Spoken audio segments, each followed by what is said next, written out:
Сәлем құрметті көрермендер. Бүгін біз өте қызықты әрі терең зерттелген тақырыпты талқылайтын боламыз. Бостон мафиясы.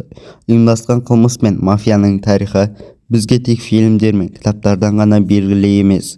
Бұл шынымен болған оқиғалар. Бостон мафиясы Американың ең атақты қылмыстық топтарының бірі және оның тарихы көптеген құпиялар мен аңыздарға толы. Бұл бейнероликте біз Бостон мафиясының қалай қалыптасқанын, оның қылмыстық әрекеттерін қалай құлдырағанын және оның мұрасы бүгінге дейін қалай сақталып келгенін терең зерттейміз. Қалай мафия қаланы өз бақылауына алды, қандай танымал тұлғалармен мафия байланыста болды және олардың қылмыстық әрекеттері қалай ашылды. Осы және басқа да сұрақтардың жауабын бірге іздейік. Алдымен мафияның Бостонда қалай пайда болғанын және оның тарихын түсіну үшін Бостон қаласының әлеуметтік және экономикалық жағдайына назар аударсақ. 19 ғасырдың соңында Бостон қаласы ақш-тың ең ірі порттық қалаларының бірі болды және көптеген иммигранттардың үйіне айналды. Көптеген ирландиялық және итальяндық иммигранттар Еуропадан ақш-ға кедейліктен құтылу және жаңа мүмкіндікті іздеп келді. Алайда жаңа өмірді бастағысы келген бұл иммигранттар Американың жаңа шындығымен бетпе-бет келді. Әлеуметтік қысым, жұмыссыздық және кедейлік. Осы қиындықтар көптеген иммигранттарды қылмыстық әрекеттерге итермеледі.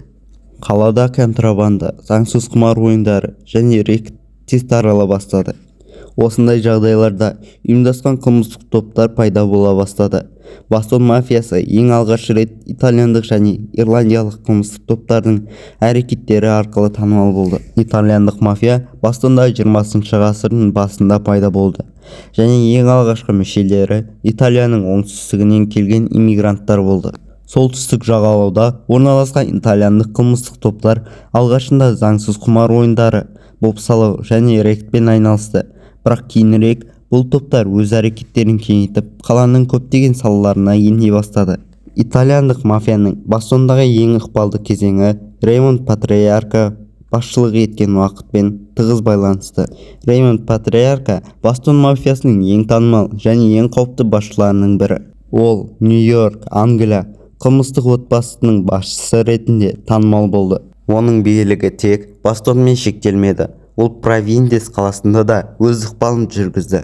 Патриарка отбасысы 1950-1980 жылдары ұйымдасқан қылмыстық әлемде өте күшті болды. Олар рекет, бопсалау, құмар ойындар және заңсыз спирттік ішімдіктер саудасымен айналысты. Патриарка өте қатал және әділ басшы болды. Ол қылмыстық топтың ішкі тәртібін қатаң ұстады және өз қарсыластарын аяусыз жойып отырды. Оның басқарымдағы мафияның күшеюі 1950-1960 жылдары болды. Сол кезде олар Бостонның көптеген экономикалық және саяси салаларына еніп, үлкен ықпалға ие болды. Патриарка тіпті кейбір саяси тұлғаларды және полицияны өз бақылауына алған еді. Бұл оларға заңнан тыс әрекеттерді жасырын түрде жүргізуге мүмкіндік берді. Ал Ирланд мафиясы болса, Бостон қаласының қылмыстық әлемінде маңызды рөл атқарды. Бұл топ негізінен оңтүстік Бостонның аумағында шоғырланды. Итальян мафиясынан бөлек өз қылмыстық әрекеттерін жүргізді. Ирланд мафиясының ең танымал жетекшісі Джеймс Уайт Булджер. Булджер Бостонның оңтүстігінде өмір сүрген және ол өзінің қылмыстық әрекеттерін ұйымдастырып, тез арада үлкен билікке қол жеткізді.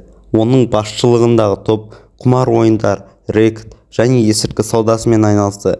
Булджердің басты ерекшелігі ол өте ақылды және қатаң қылмыскер болды. Сондай-ақ ол ФБР мен жасырын келісімге келіп, басқа қылмыстық топтар туралы ақпарат беріп отырған. Бұл оған құқық қорғау органдарының назарынан ұзақ уақыт бойы тыс қалуға мүмкіндік берді. Джеймс Уайт Булджер ирландиялық мафияның ең танымал басшысы және Бостон қылмыстық әлемінің ең әйгілі тұлғаларының бірі. Ол 1970 жылдардың соңынан 1990 жылдардың басына дейін Бостонның қылмыстық өмірін бақылауда ұстады. Булджердің қылмыстық әрекеттері тек Бостонмен шектелмеді. Ол Нью-Йорк және Чикаго мафиялармен байланыс орнатып, есірткі саудасы мен рекетті бүкіл шығыс жағалауға да жүргізді. Оның басқаруындағы ирландиялық мафия Бостондағы көптеген заңсыз бизнестерді, соның ішінде құмар ойындары мен наркотрафикті бақылауда ұстады. Ол сондай-ақ ФБР мен тығыз байланыста болды. Булчер құқық қорғау органдарына басқа қылмыстық топтар туралы ақпарат беріп отырған. Бұл оған ұзақ уақыт бойы ұстатпай жүруге мүмкіндік берді. Алайда бұл әрекеті оны Бостондағы басқа мафиозық топтардан бөлектеп, оған қарсы күрес күшейе түсті. 1980-1990 жылдары мафияға қарсы құқық қорғау органдарының әрекеттері күшейе түсті. Бұл уақытта ФБР мен басқа да агенттіктер Бостон мафиясын жоюға күш салды. Реймонд Патрика басшылығындағы Италия мафиясы әлсірей бастады. Ал Уайт Булчер басқарған ирландиялық мафия өз күшін сақтап қалды. Бірақ 1990 жылдары Уайт Булчердің құлдырауы басталды. 1994 жылы ФБР Уайт Булчерге қарсы тергеу жүргізе бастады. Оның көптеген қылмыстары әшкереленді. Бірақ Булчер тергеуден қашып 16 жыл бойы іздеуде жүрді. 2011 жылы ол ұсталып, 2013 жылы ұзақ мерзімге сотталды. Булчердің құлдырауы Ирланд мафиясының Бостондағы билігінің аяқталуын білдірді. Бүгінгі күні Бостон мафиясы өз ықпалын жоғалтты деп айтуға болады. Қазіргі заманғы құқық қорғау органдарының күші мафияның бұрынғыдай ашық әрекет етуіне мүмкіндік бермейді. Алайда мафияның қалдырған мұрасы әлі де өзектілігін жойған жоқ. Бостон мафиясы туралы көптеген кітаптар, фильмдер және деректі фильмдер түсірілді. Сонымен қатар мафия Бостонның мәдениетінде де қалды.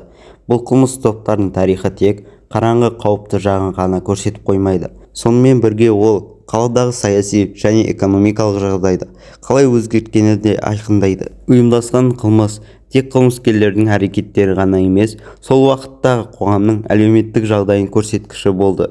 Мафия кейбіреулер үшін заңсыз жолмен болса да, әлеуметтік әділдікті орнатуға тырысқан күш ретінде көрінген кездері де болды.